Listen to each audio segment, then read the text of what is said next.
but I'm your speaker for the afternoon. Very pleased to be here at Lund University, and to be hosted by SASNET. And the person who's made this all possible is Andreas Johansson over there, who's been extremely helpful in bringing me to this meeting for the very first time. Can everyone hear me okay if I speak this loudly? Yep.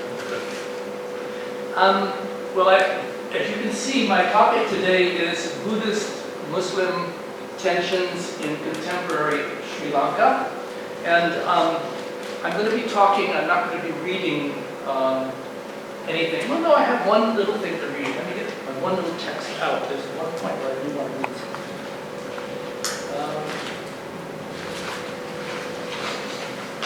But basically, I'm going to be talking on the basis of anthropological fieldwork that I've been doing in Sri Lanka really for almost all of my career. But in the last few years, I have, amongst other things, I've been doing some research on the situation of the Muslim community in Sri Lanka, and as some of you may know, in the last 5 years or so, there's been an unexpected outbreak of violence and opposition in Sri Lanka against the Muslim community, led by a group of very militant Sinhala Buddhist monks, about whom I'll give you some information in the course of the talk. But I think the place to begin probably is just to talk a little bit about Sri Lanka so that you have the background necessary to see the situation in its three-dimensional form. So here's the region of the world that I work in as an anthropologist. My own specialization is with the minority communities of Sri Lanka. Those are the people who speak the Tamil language. That's the fieldwork research language that I use, is Tamil. And I work amongst Hindus and Muslims and a few Christians too. I'm not a specialist with the majority community, the Sinhala Buddhist community. I work mainly on the east coast and in the north of the island. And I also, more recently, have been doing field work in South India, in Tamil Nadu and Kerala. So I'm interested in those comparisons between Sri Lanka and India. Here's what the demographic situation in Sri Lanka looks like approximately. These are somewhat old figures. This is the census of 2011, so I'm waiting for the latest statistics to be made available, but still, the percentages here are pretty close to what the current situation is. The majority community, the Sinhalese or Sinhala people, 3/4 of the population, 74–75%. They speak a language called Sinhala, which is an Indo-European language related to the North Indian languages like Hindi and Bengali, Punjabi, and so forth. And the overwhelming, but not complete majority of the Sinhala people are Theravada Buddhists. Some are Christians too. The minority community that probably most people will be aware of from Sri Lanka would be the Tamils. This is the largest minority. Most of them are Hindu, but there are some Christians as well. They speak the Tamil language, which is not Indo-European. It's a South Indian or Dravidian language. And most of them are Saivite worshippers of Shiva in the Hindu tradition, and some are Christians. And they're about 15–17% of the population. The smallest minority, or at least the smallest significant minority, are the Muslims. 9–10% of Sri Lanka's population are Muslim. And they too, for the most part, speak Tamil. Although many are bilingual in Sinhala and some of them English too. And they're almost entirely all Sunni Muslims. There are practically no Shia in Sri Lanka at all. And for those of you who are interested in the details, they follow the Shafi legal school. these three colors, red, orange, and green, are seen in the Sri Lankan national flag, which I often over. It may be a bit misleading because it looks as if the green circles are where only Muslims live, but that's not what the map is intended to show. Muslims are everywhere, but those circles represent urban areas and towns where most people would say, yeah, there's a concentration of Muslims in that area.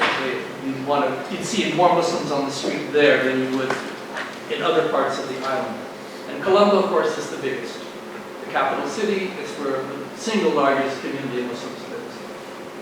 The East Coast, however, is pretty big too. And it's the one part of the island where in a national election, you could actually have a Muslim majority district electing a Muslim member of parliament, for example. It's the only part of the island where the Muslims are an absolute majority in any electoral district. But they're everywhere in the island. You can't go to a shop, a street in a Sri Lankan town or village and not see a Muslim tea shop owner or a hardware merchant or textile shop. They are, in some sense, everywhere throughout the island. So, to understand the current situation of the Muslim community and its problems with these radical Buddhist monks, I'm going to talk first of all about the identity issues that I think the Muslim community in Sri Lanka has historically faced in the 20th century. Because to some degree, the Muslims have a problem in terms of their public image as to who they are, where they're from, what they represent as an ethnic community. The Sinhala Buddhists can say, we've been here since the beginning of the island. We've been Buddhists ever since the 3rd century BC. The archaeology proves it. The Tamils can say, well, we've been here too. There's Tamil archaeology and there's written records of Tamil kingdoms in the north and the east. Their history is very much linked to South India and the great kingdoms of the Cholas and Cheras and Pandyan dynasties. The Tamils have no problem sort of saying who they are. And they speak a language which has a very, very strong literary and artistic record. But what about the Muslims?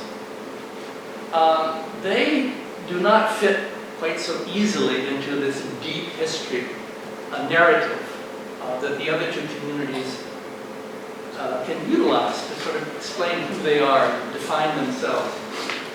And there are three ways in which the Muslim community of Sri Lanka has, at different times during the 20th century, emphasized certain aspects of its identity, and these are alternatives.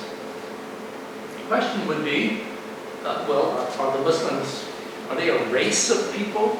And of course, race in Sri Lanka is a kind of a, it's not an anthropological term, it's a cultural term that has origins to some degree in the British colonial period, because the British definitely believed in races in the 19th and early 20th century. So, are the Muslims a race? Just like the Tamils are a South Indian race and the Sinhalese are an Aryan-speaking North Indian race.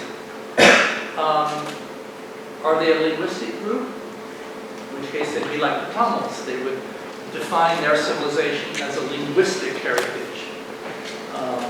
and use language as their main focus. Or are they none of the above, and instead are they just a religious community that uses religion as its sole and primary identity marker? So those are the three choices. And to some degree, all three have been utilized in the 20th century for political advantage and self-definition, but they also, each of them have disadvantages. So let me just quickly go through those three, and you can sort of see that there's positives and negatives with each of them. The first one will be race, and the British in Sri Lanka during the colonial period they really just assume that that's how Sri Lankan society is organized. There are these races.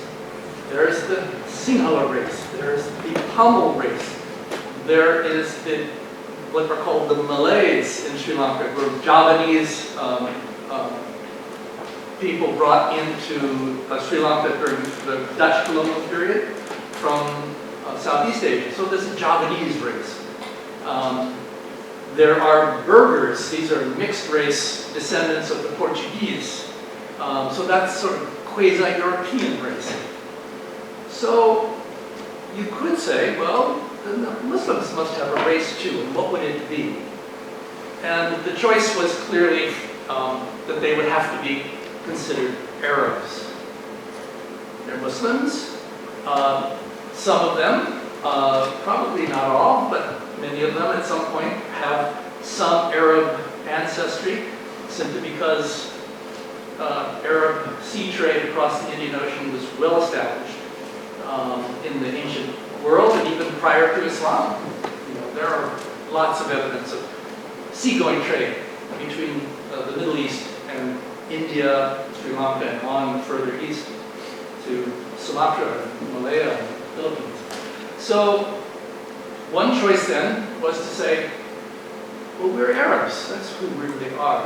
And it was a very popular identity, particularly around the turn of the 20th century and well into the middle of the 20th century. And even today, many Muslims would say, yeah, we have Arab blood. It's part of our identity. In 1882, the British exiled an Egyptian revolutionary from Cairo to Colombo. He was essentially exiled for his rebellion. Oragi Pasha, he was known as, and he came with an entourage of Egyptians with him in his sort of group, and they all wore the Ottoman fez cap. So the fez, the red Ottoman cap, became sort of one of the identity markers for elite Muslims in Sri Lanka in the 20th century. Again, part of this idea that they're Arabs or that they are of Middle Eastern origin. Of course, as many of you would know, the fez cap is really an Ottoman Turkish colonial hat, but nevertheless, it signified for Sri Lankans an Arab identity.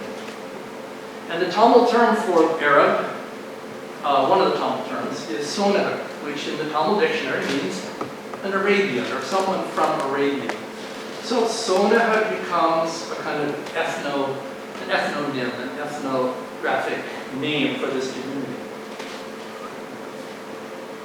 And there's good reason to assume that some kind of Arab connection to Sri Lanka has existed for many years, because some of you may be surprised to learn that according to Islamic tradition, when Adam and Eve were expelled from the Garden of Eden and fell from paradise to earth, they landed in Sri Lanka. Well, at least Adam did. I think Eve landed in Saudi Arabia or somewhere. But Adam is believed to have fallen to earth, and he touched the earth at the top of this mountain today it's called Adam's Peak in English, or Sri Pada, the sacred foot in Sinhala. And it's a pilgrimage site for Buddhists who believe that the footprint in the stone at the top of the mountain is the Buddha's footprint. It's considered to be the foot of Lord Shiva for Tamil-speaking Hindus, and it's considered to be the footprint of Adam for Muslims. And we know that, in fact, Muslim pilgrims did come to Sri Lanka during the medieval period to visit this mountaintop. I mean, it was a pilgrimage destination. Today, if you go to Colombo and you visit an institution called the Moors Islamic Cultural Home, you'll see pictures such as this. Everybody on all the past presidents wearing the fez cap. Again, that Ottoman Turkish hat, which meant Arab identity. And the word Moor, you might be interested to know, it's the English form of the Portuguese term Moro, or Moroccan, a person of North African descent. And the Portuguese used this word to refer to any Muslim they met between Tangiers and Mindanao. I mean, it was just a standard Portuguese term for any Muslim they encountered in their navigations around the Indian Ocean. So Moor becomes the English word that corresponds to the Tamil word Sonava, or Arabian. And even today, people will refer to the people as Moors, or I am a Moor, although it's becoming less fashionable now than it had been earlier. So that's the Arab racial story. What are the positives? Well, it really is a nice origin story. I mean, to be able to say, oh, we're Arabians, that's who we are.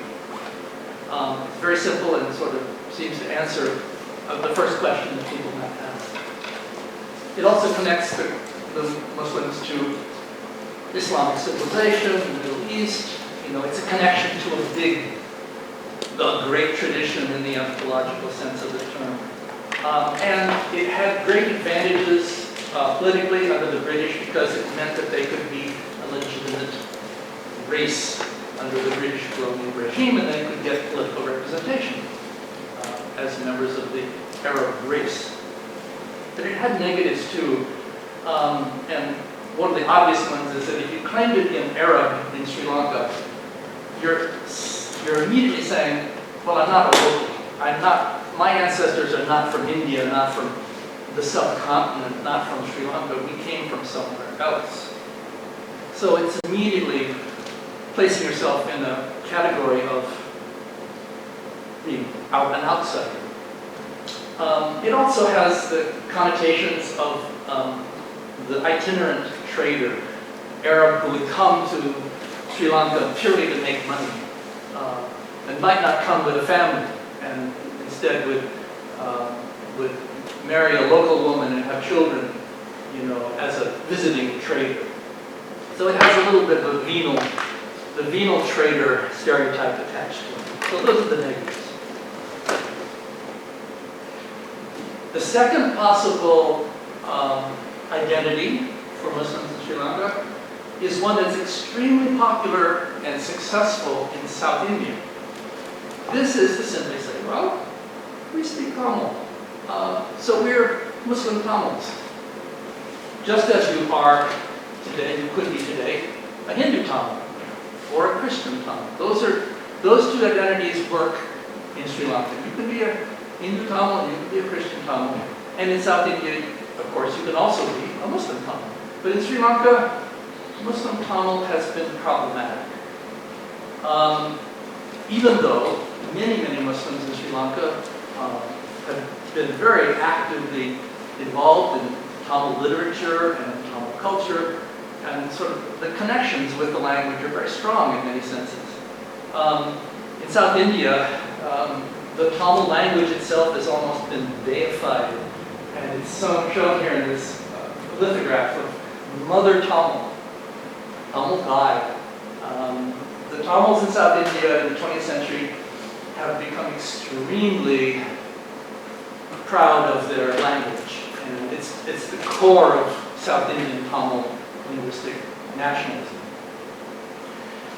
In Sri Lanka, however, to be a Tamil Muslim or a Muslim Tamil would be problematic, particularly for those Muslims that live situated next door to and situated among Sinhala Buddhist communities. Because if there's an antipathy or an animosity towards Tamils in general, and there has been in the Sinhala community, well then to be a Muslim Tamil would put you in some danger. It would not be an advantageous political identity in that part of the island.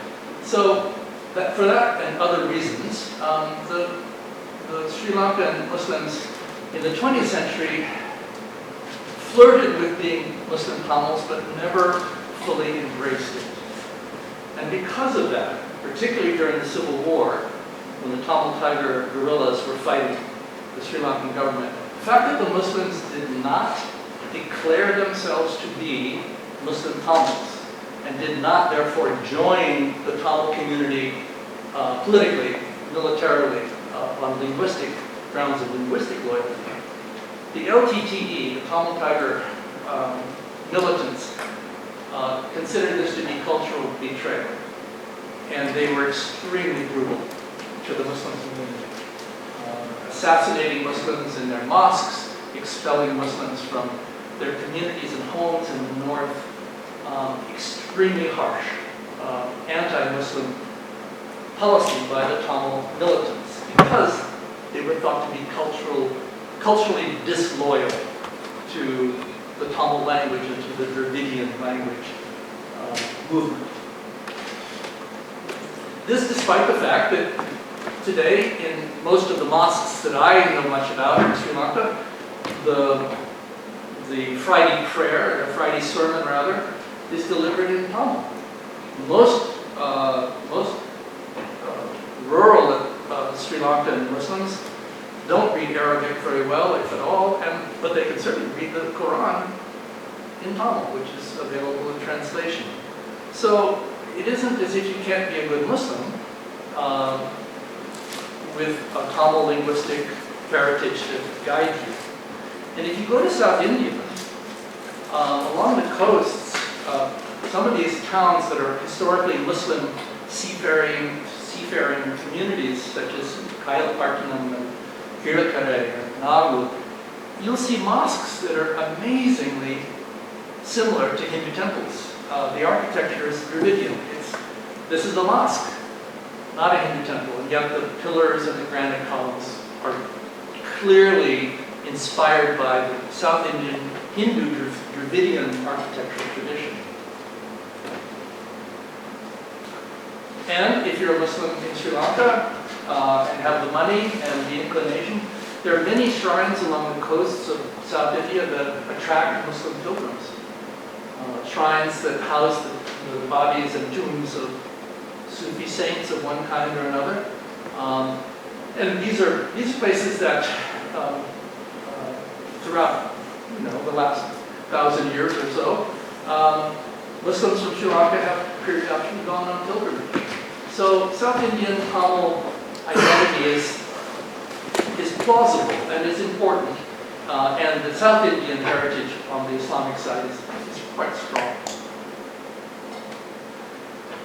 As I say though, from the Tamil Tiger militant point of view, the fact that the Muslims didn't embrace the Tamil identity as Tamil Muslims was extremely troubling to them, and they were very, very harsh in their condemnation and violence against the Muslims because of that. And the Muslims, in response, were very much opposed to the liberation movement of the Tamil Tigers, because had the Civil War succeeded, the Muslims in the East, particularly the 1/3 of the Muslims that are in the Tamil area, would have found themselves within a new political unit that was controlled by the Tamil Tiger movement. And they did not wish to be in that situation. So the green arrow shows that southern and southeastern portion of the island where there's a significant Muslim population, and there was very strong opposition by the Muslims there to the idea that they would be controlled by or governed by the Tamil Tiger militants. So the positives for Islamic Tamil identity, they could link up, if they wanted it, with South Indian Dravidian nationalism. And potentially it could have unified the Tamil-speaking people in Sri Lanka into a single unified movement, which could have had some significant political implications if it had happened.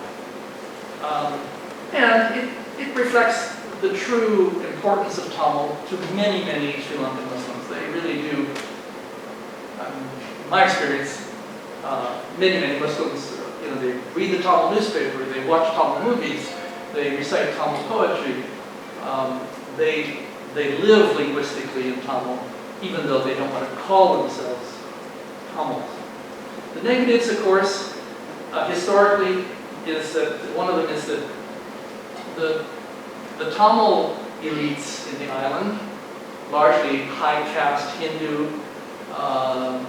elites and some high caste Christian elites, tend to look down on Muslims as their inferiors, as they're less educated, more rustic, less sophisticated Tamil-speaking brethren. And this was something that the Muslims felt very strongly and resented. So they did not like the sort of arrogance of high caste Hindu and Christian Tamil leadership.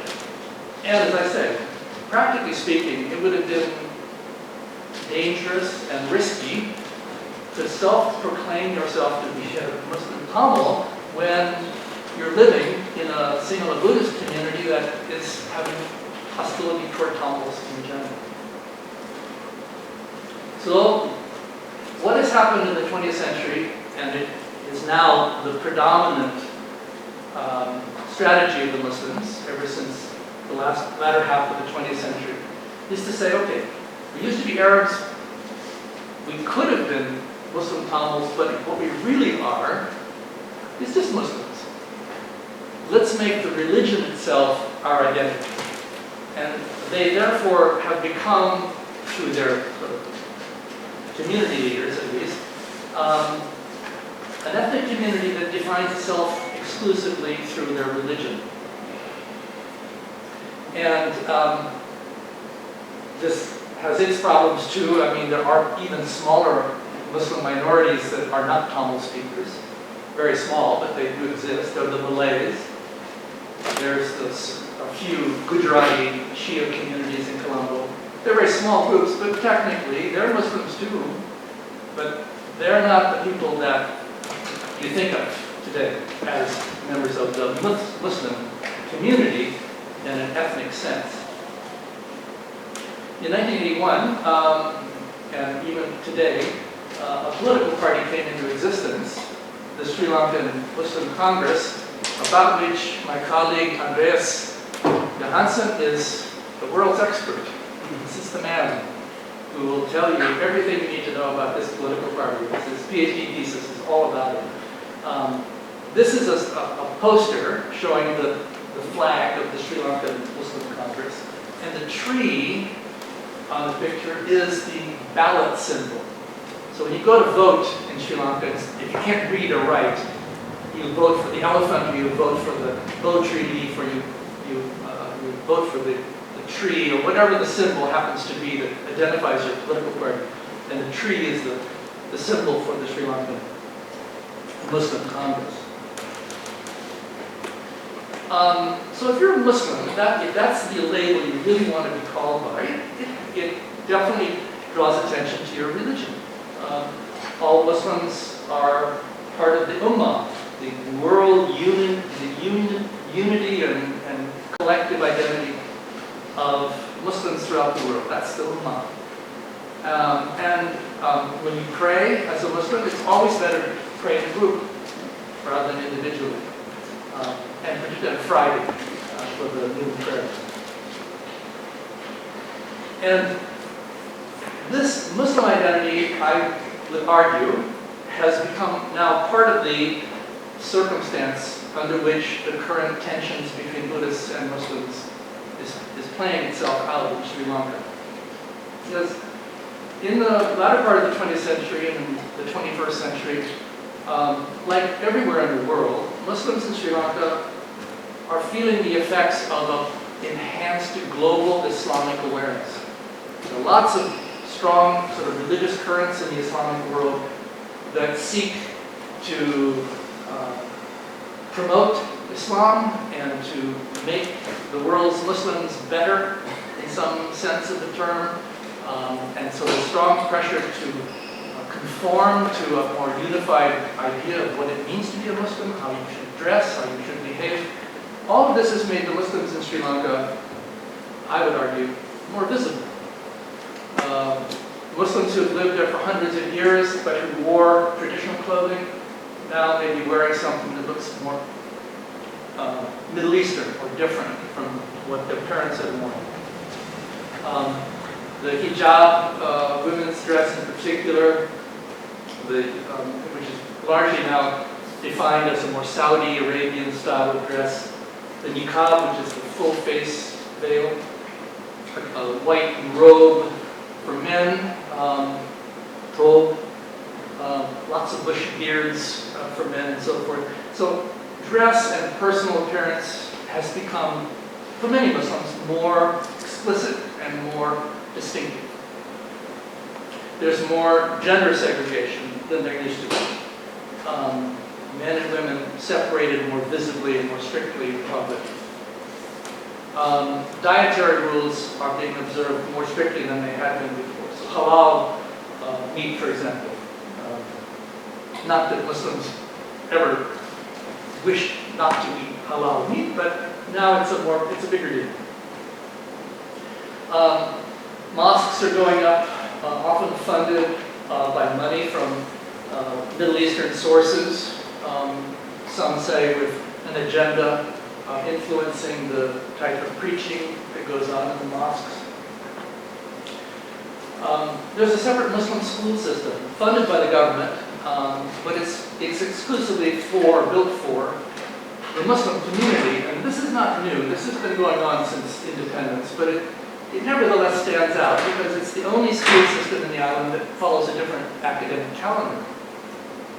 The Islamic, the fasting month is a month off for Muslim school kids, but not for Buddhists, Hindus, or Christians.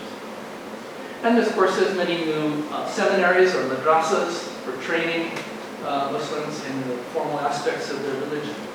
And financial institutions now, conforming to Islamic finance rules, lack of, not charging interest on loans and so forth, that are much more visible. So just a few pictures of some of this. Back in the 70s and 80s when I was doing my fieldwork, Muslim women in the East in agricultural towns like the one I worked in would just wear a sari. And for their modesty, they would pull the end of the sari over their head and draw it across their face if necessary to show a degree of female seclusion if necessary.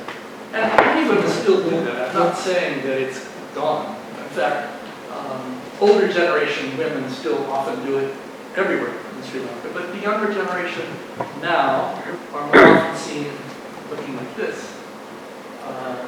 Black, full head covering, and in some cases, like the woman in the middle is the baby, the face mask as well, the niqab.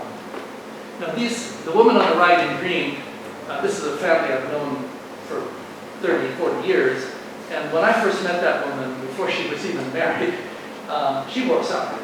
So her own dress has changed as well. The girl on the left just graduated from university with an honors degree in English from the best university in the island. So, I mean, this is not some kind of backward family. This is a very progressive, urban, well-educated Muslim family. But look at the daughters dressing very, very conspicuously and very conservatively as Muslims. Bushy beards. Not everybody wears a beard, but I think the beards have gotten a little bigger and a little bit longer in some places. Mosques of one kind or another popping up. I mean, new mosques are needed. The population is growing and old mosques wear out and so forth, but still, there's a sense that maybe there's too many mosques or there's enough mosques, and why does there have to be another one? The school system, as I say, is separated so that Muslim children go to Muslim schools for the most part. The school system is quite good, by the way, and it's been very successful. Muslims used to have an educational deficit. Historically, in the 20th century, Muslims were the least well-educated community.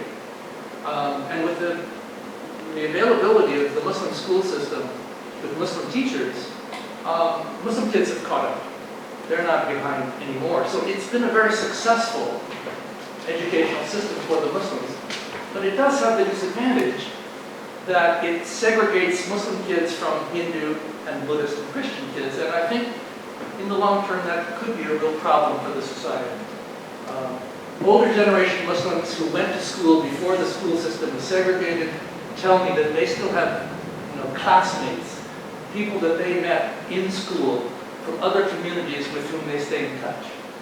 I'm not sure that's going to be quite so common for those Muslim students who are going to an exclusively Muslim school system.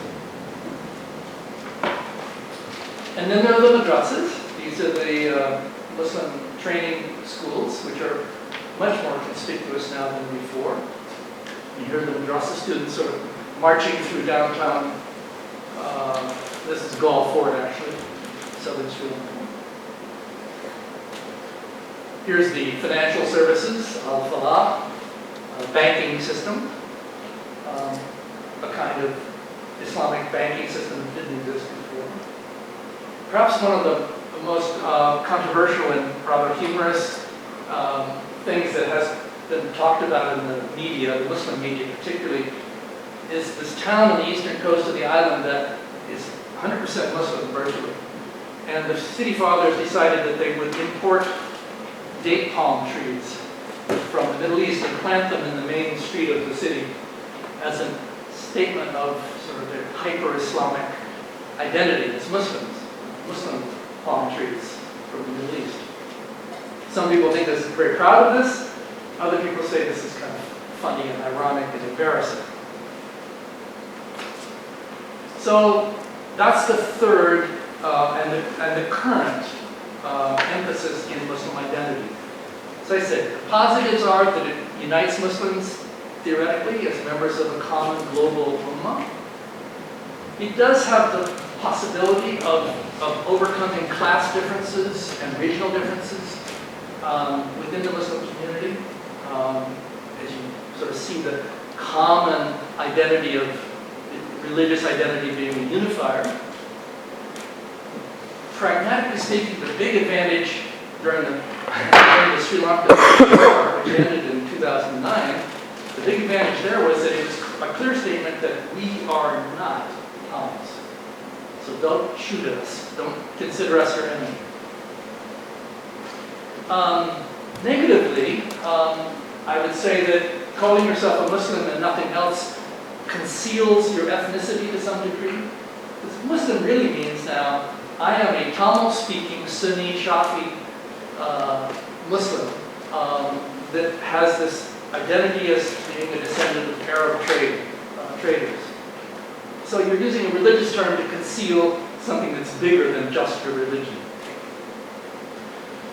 The biggest problem with being a quote-unquote Muslim now is that you are now a target for the radical monks, about which I will now give you my concluding comments. Starting around 2011 and continuing up to the present, two or three organizations have come into existence in Sri Lanka, the leading one of which is called the Bodu Bala Sena, commonly translated as the Buddhist Strength Force. It is a group of militant monks, a breakaway faction from a nationalist party that was a sort of a monks' political party, but I guess it wasn't conservative and nationalistic enough. So a few of those monks broke away and formed the Bodu Bala Sena, or as everyone now calls it, the BBS. Their position is that Buddhism is under threat.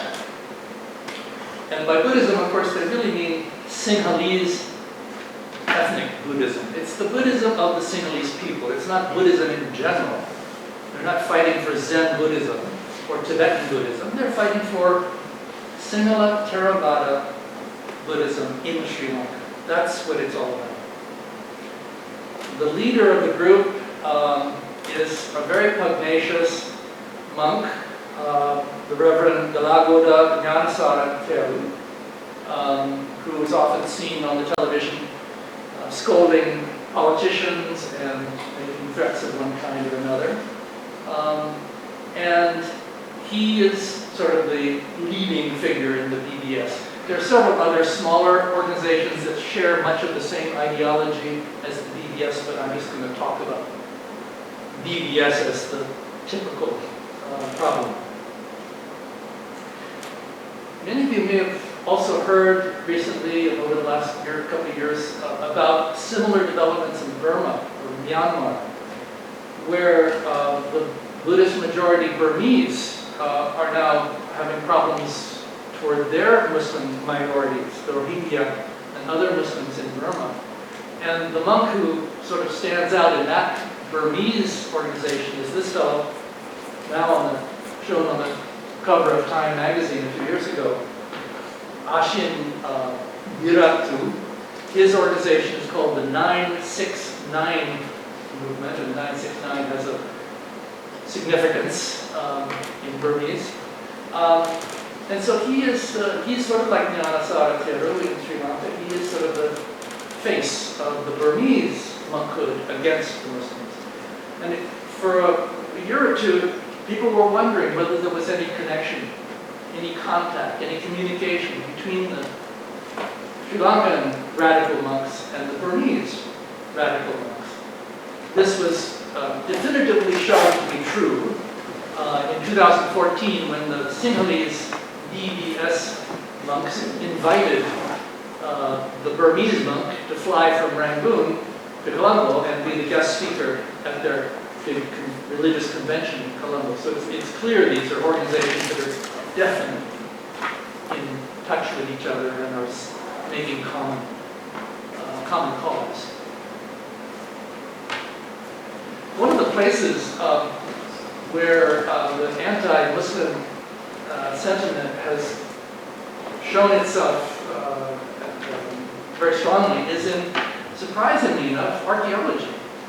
I mentioned how many wonderful UNESCO sites there are in Sri Lanka, surface archaeology, monuments, temples, palaces, and so forth, that were built during the medieval and ancient period in Sri Lanka, that were built during the period of Buddhist kings. Some of those places now are being contested by the Bodu Bala Sena because they think that Muslims are encroaching on them. I have been studying one particular such shrine in the hills, the Kandyan hills of Sri Lanka, where there's about 3 or 4 caves that group have an inscription, 2nd century BC inscription in a Brahmi script that few people can read, but the inscription will say, this cave is dedicated to any Buddhist monk who wants to come and meditate during the rainy season. One of the things you do as a Buddhist monk is you retreat during the 3 months of the rainy season and meditate. So these are archaeological sites that in fact were dedicated to Buddhist monks in the 2nd century BC, haven't been occupied since. But they're archaeological sites. The archaeology department recognizes them. One of them has been the site of a Muslim festival for the last 100 years. And recently now, the monks of the PBS and their sympathizers are seeking to expel the Muslims. And you can't have a Muslim festival here. These are our caves. This is our archaeology. Even though it's not an actively used Buddhist site. It's not a place where any monk meditates or has ever meditated for the last 2,000 years. But nevertheless, the monks are adamant that Muslims must be forced out of any proximity to what they call the sacred zone surrounding Buddhist shrines. And it came to a head in 2011 when in Anuradhapura, where one of the UNESCO sites is located, a Buddhist monk actually organized a group of laymen to tear down a Muslim tomb shrine that had been built at the base of the tree within the archaeological zone of Anuradhapura. And this scene is captured on a smartphone camera video, showing the monk in the middle. He's the one in purple in the center. He's directing the laymen under his direction to tear down the walls and break down the tomb of this minor Muslim holy man, who's probably been buried there for about 100 years. Notice in the background who's standing in a long row in uniform and watching.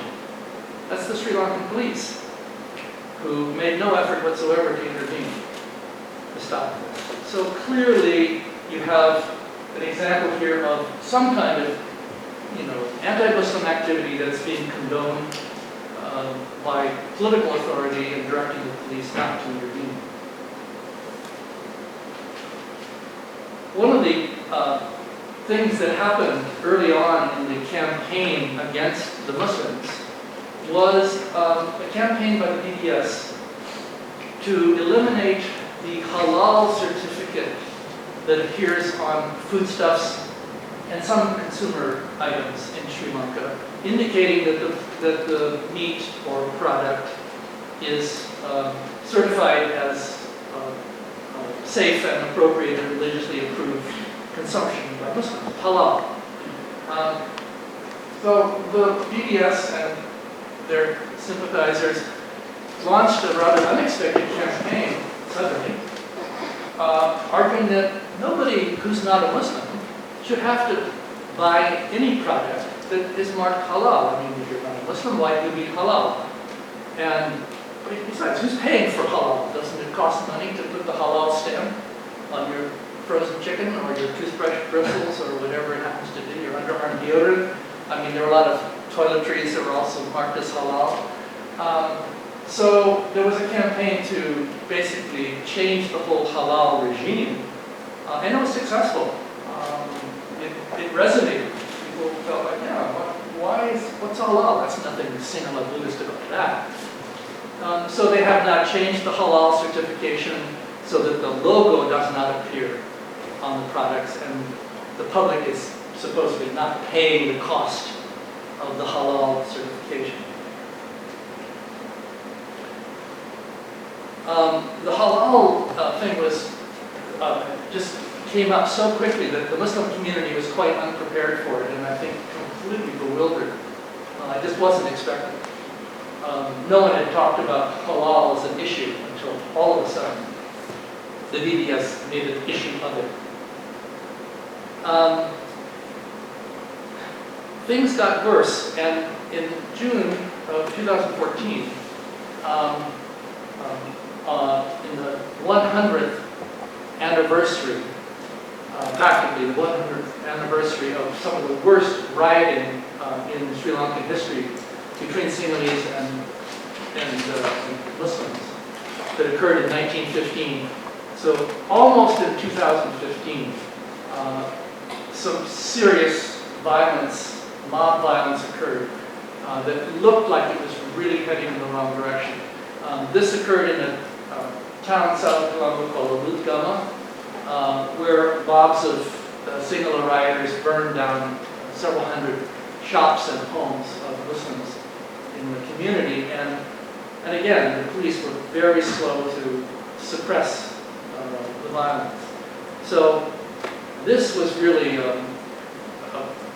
probably the worst and most worrisome act of large-scale violence against the Muslims, as I say, in almost 100 years. And people are still wondering whether something worse is going to happen in the future. But in the meantime, after this rioting occurred, there was a change in government. And to many people's relief, the president who had been in power for 10 years, Mahinda Rajapaksa, was voted out. His government fell in 2015, both the presidential election and then a subsequent parliamentary election. So President Rajapaksa, who many people felt was being sympathetic to the BDS and was not cracking down on these acts of violence, was voted out.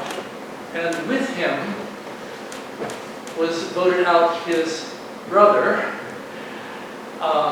who was the defense secretary,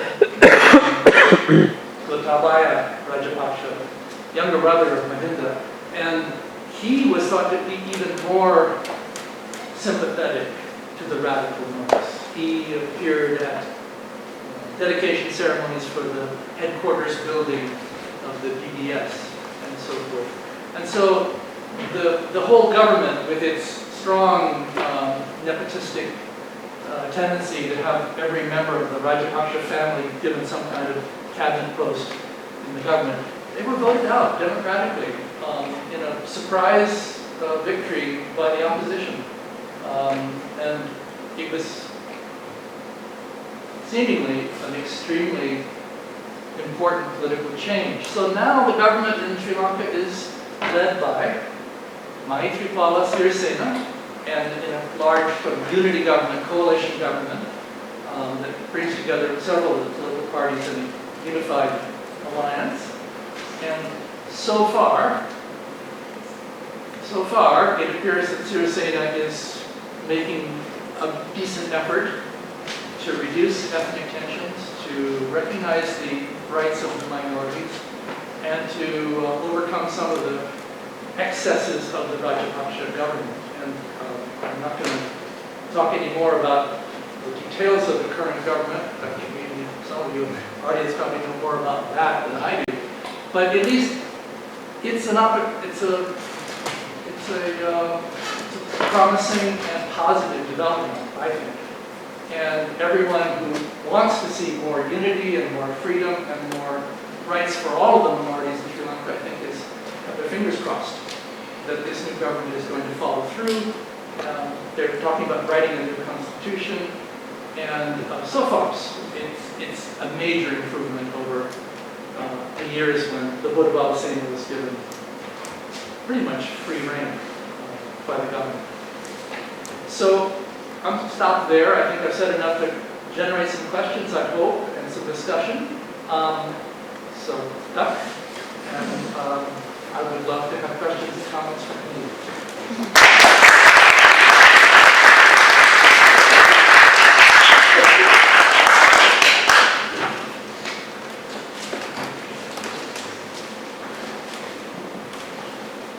Yes? You mentioned earlier that there's an influx of finance coming in from the Middle East, and that many communities are maybe finding their inspiration from the Middle East, from the culture and the community. Do you know why they look especially to the Middle East? Because you also have like Indonesia that one would think might be a bit closer, and why we would look more towards Indonesia than towards the Middle East. Excellent question. And you know, you're absolutely right. Indonesia is closer. And it's the largest Muslim country in the world. And I have always been puzzled by what seems to me to be a relative lack of cultural influence from Indonesia and Malaysia west to the subcontinent and to Sri Lanka.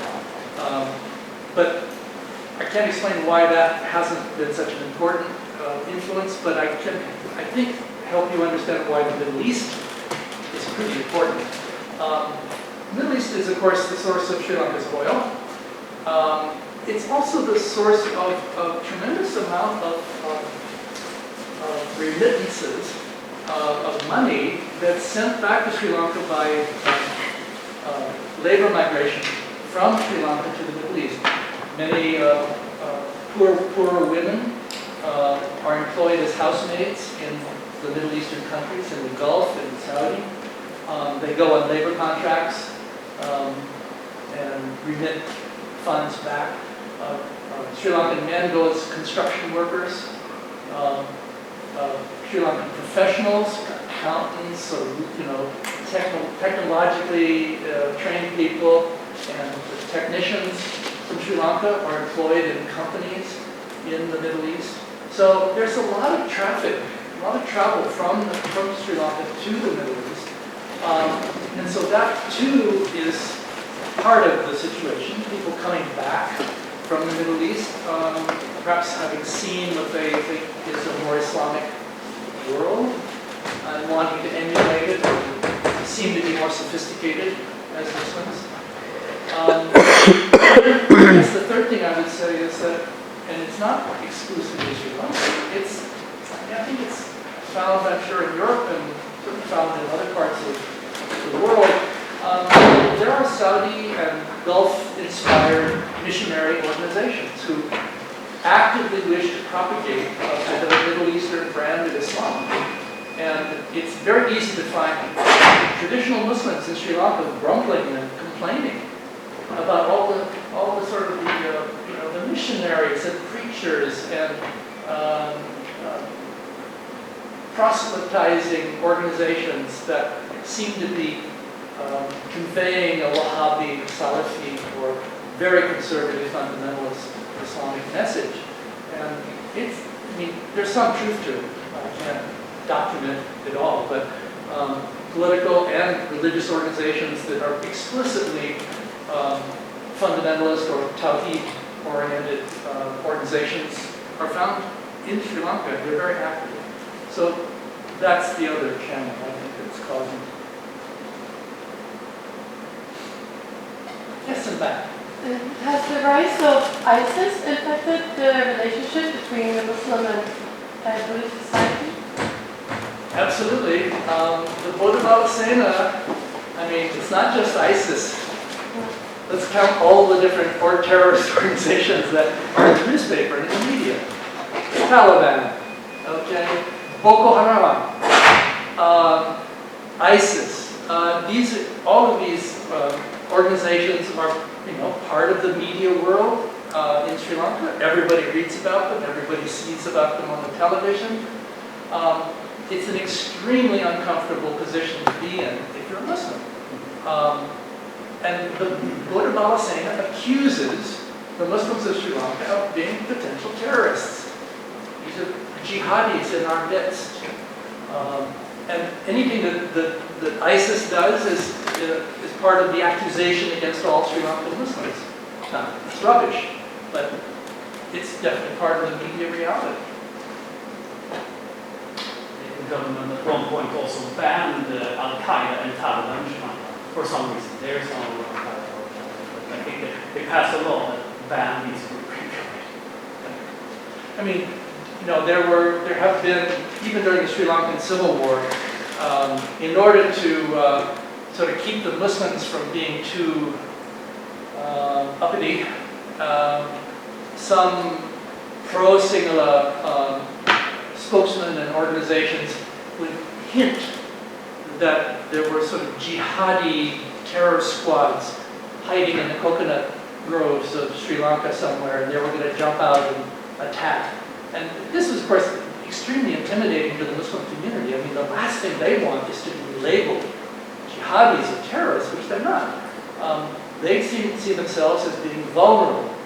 And so to be accused of this is a way to keep them quiet, and to keep them from making a big alarming noise. I think the name they were given was Osama Front. Yeah, Osama Front. I was going to read you a paragraph I've written for an article, but I'll just tell you, you go down the list of all the accusations that the Bodu Bala Sena has made against the Muslims. You just wouldn't believe them.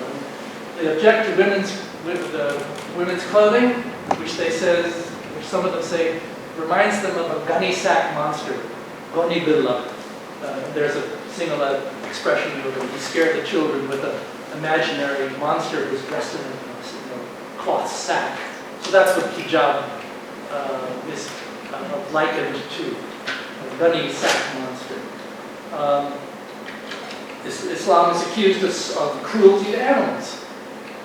Because, of course, you do slaughter animals, particularly on feast days in Islam. And worse than that, you might slaughter cattle. So that's killing cattle, which according to the Bodu Bala Sena is not a Buddhist thing to do, even though it's well known that beef is actually a very popular part of the Sri Lankan Buddhist diet. But the monks want to sort of pretend that it isn't, and that the killing of cattle would be anti-Buddhist. They accuse Muslim shopkeepers of dishonesty, but even more seriously, they accuse them of sexual predatory behavior towards Sinhala employees, Sinhala women, shopkeepers, saleswomen in their stores. What else?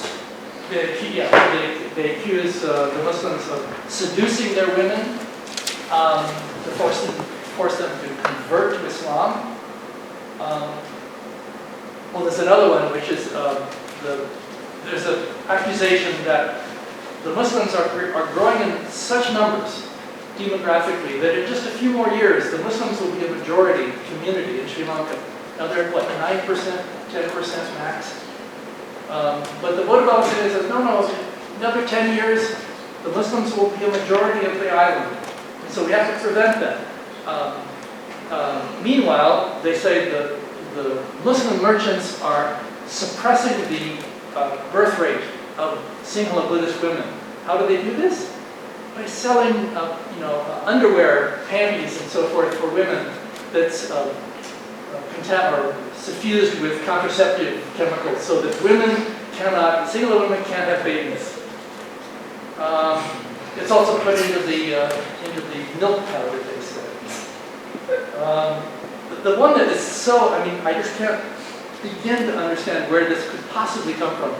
It was said by one or two of the Bodu Bala Sena monks that when you go to a Muslim restaurant and order and eat food at a Muslim restaurant, the Quran teaches the Muslim owner of the restaurant that the employees must spit 3 times into every dish of food before it's served to a non-Muslim customer. I have absolutely no idea where this accusation comes from. You could sort of think, is there some misunderstanding here? But I cannot for the life of me understand what it is that they've misunderstood. Those are the kinds of ridiculous accusations that have been made. Well, thank you for an interesting lecture. I assume that in Sri Lanka there is an internal security agency, as in British MI6. Yeah, the CID. Has there been any at all response to the activities of the BDS, or are they too literally intended to act at all? And if so, would this change power actually affect how the internal security agency might act? Or is that just wishful thinking? I don't know. I'm hopeful. But people, I think, would say that under the previous government, the police were, all branches of the police were clearly being sort of controlled politically. You saw that picture of the policemen lined up doing nothing while they destroyed the Muslim shrine. So it's clear that political influence in the past has controlled police responses. I hope the police becomes more honest. The new government is reforming the police commission, taking the oversight away from the politicians and getting it back to an independent police board. This is all good. But it's maybe too early to be sure how effective it will be. Yes? So as you're saying that they're identifying themselves more and more with religion, and there's more and more of these specific that they're wearing different clothes, you can really see who's Muslim or not, and they're coming a bit external in the society. How do you see this developing forward, even though there's a new government,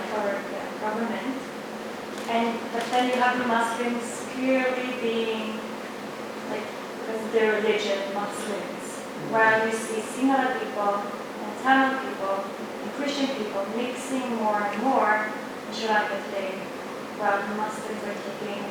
How do you think this will turn out?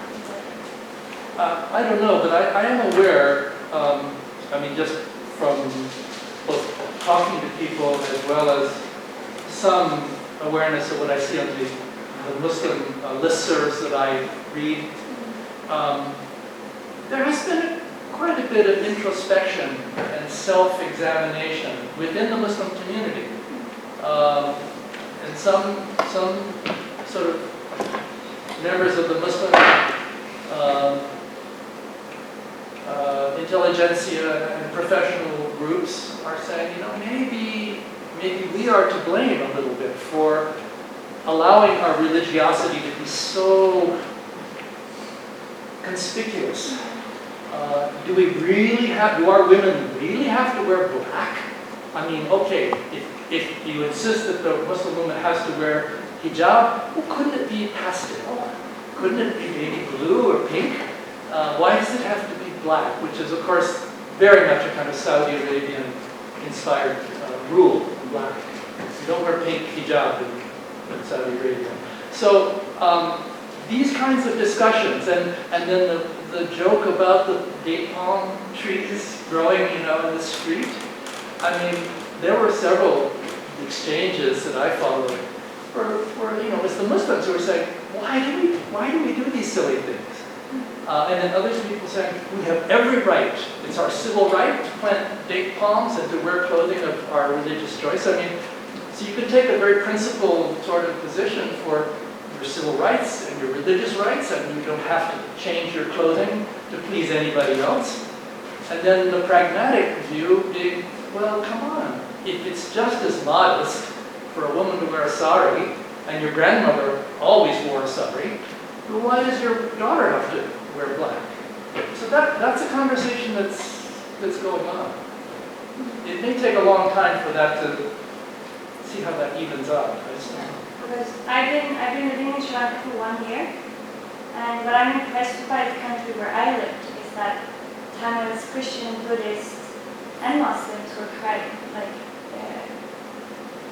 mixing and all of that. But if there was anyone standing out, it was the Muslims, because they wanted to take a step back. They wanted to, but we're Muslims.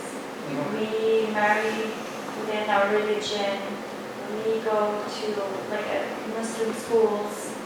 We don't want to, not that many parents that did wanting to go to mix with their children to mixed schools and stuff like that. And then you see, you see Christian towns and Buddhists mixing and being peaceful towards each other, and then are getting hostile or prejudiced against Muslims because they just don't know about them, because they're taking that step back, which is creating a bigger division out in the countryside at least. Which is... Yeah, this sounds very familiar to me. I was in Sri Lanka a year ago, and I went to a discussion group, I guess you'd call it, of Muslim professionals in candy. And these are very progressive and forward-looking people, and they're very concerned about the vulnerability of the community and so forth. And they told me that in Candy, and I bet it's true in Colombo and any big city now, there are Muslims who say that a Muslim shopkeeper shouldn't be a member of the Rotary Club or the Lions Club or any one of these sort of civic service clubs that are widespread in Sri Lanka, should not join. Why? Because alcohol might be served and some members might drink. Not the Muslims wouldn't drink, but you wouldn't want to be present in the same room with a Buddhist or a Tamil who is going to drink a beer at the noon luncheon meeting of the Rotary Club. Oh my goodness. I mean, that is really pulling back, and those are the kinds of sort of civil society venues where you really would hope that Muslims and Hindus and Christians and everybody would be meeting. And so there's this feeling of, we have to be better Muslims, we have to be more pious. And women are in some cases being told, don't socialize so much with other communities because it endangers your religious piety. So yeah, it's all what we're talking about, the same thing.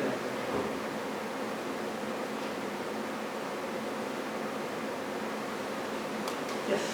Did the last government who lost power, did that have anything to do with the anti-Muslim sentiments that they exported, or did it have other reasons? Well, I can tell you this, no Muslims voted for the old government. They voted for the new one. Yeah. So you get it. Well, I think it wasn't just this. I mean, there were other issues. A lot of alleged corruption and nepotism and cronyism in the previous government. I mean, the Rajapaksa family, virtually every son and brother and cousin and aunt and uncle somewhere was given a government job. So there was just a perception that this is a government that has become a family kleptocracy, or whatever you want to call it. And I'm sure that was a big part of the anti-Rajapaksa vote. But absolutely, all the minorities, the Tamils and the Muslims both, they voted against Rajapaksa. So, and Rajapaksa just didn't think he was going to lose, or he just thought he had too much of a Sinhala Buddhist majority, patriotic, nationalistic vote bank. But he didn't. He's trying to come back. It's not over with yet. I mean, there's future elections, and he's still hoping to regain power. But so far, the alliance seems to be holding. Do we have one last question? Thank you. I just want to, I have comments and the questions. And the first one is like, regarding the halal. Especially that the Sinhalese people accuse the Muslims that the way that they bring the halal system into the force, like the authority was given by the Jamiatul Ulama.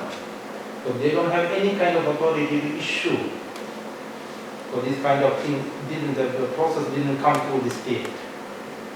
So this is one of the reasons that Sinhalese people, I mean, even outside the Bodu Bala Sena, most of the Sinhalese people accuse the Muslims for this reason. Because the halal label was not a government approved or government established thing. It was done by the Jami Ulama is the association of Muslim clergy, is what he's referring to. So it was being done by a Muslim religious organization on behalf of everybody. Yeah. And also now the current complaint against them is they are becoming a ruling force of the Muslims because their authority is just to control or maintain the religious things, not ruling the Muslims. But even the Muslim political leaders also accuse them because they are losing their power, and the ulama is taking the power of the kind of ruling power of the Muslims in Sri Lanka. So this is one of the comment. And the other thing is this jihadis, one of the because I just think there are some of the Bodu Bala Sena complain or accuse. There is some truth we can find behind the accusation. Because in the case of jihadis, because you see that one of the jihadis went to and joined the ISIS, and finally he was killed. And one of my recent interview with one of the army official at the top level, then he said he had the information on the details of 60 people who 60 people who joined to the ISIS. I think this is also one of the the things that made the tension between the Muslims and the Sinhalese. Now the army is doing a kind of kind of research on that. So that army officer said, told me that in the future we are facing a big problem. That's not the ethnic, that's the religious issue with the Muslims. And sometimes they are thinking that a lot of jihadis are hiding in Khatami area, because this is one of the most Muslim populated area in Sri Lanka. So the other thing is that I have a question from you, because there are a lot of challenges for the Muslims. So how do you see as a Buddhist scholar how the Muslims respond to this kind of challenges? Accusations and things like this, Well, I really don't think it's, I would feel very shy about prescribing what I think the Muslims must do, but what I think would be good, would be a gesture, would be in fact to ease up a bit on the hijab dresses. I think it might be a nice gesture to go back to the sari for women, as long as people feel comfortable with it. It's got to be something that people would like to do.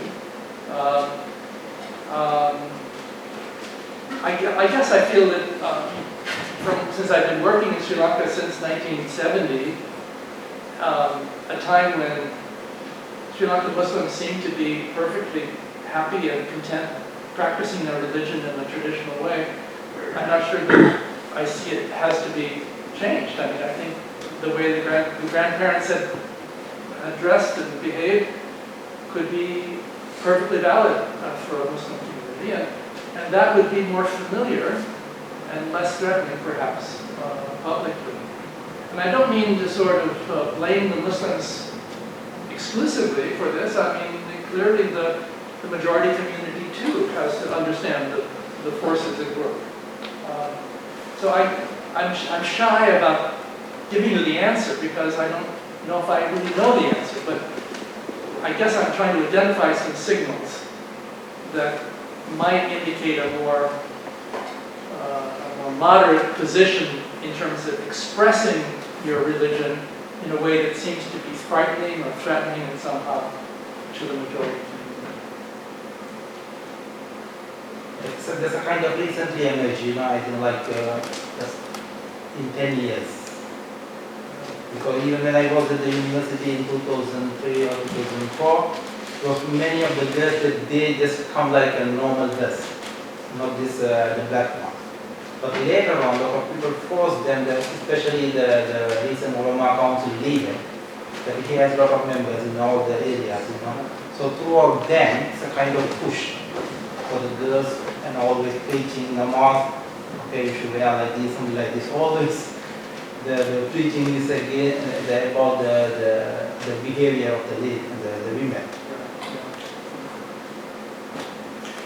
Thanks. I mean, we can talk more about this afterwards. Thanks for the question, Brent. And thank everyone for your questions. I appreciated your interest in my talk. So.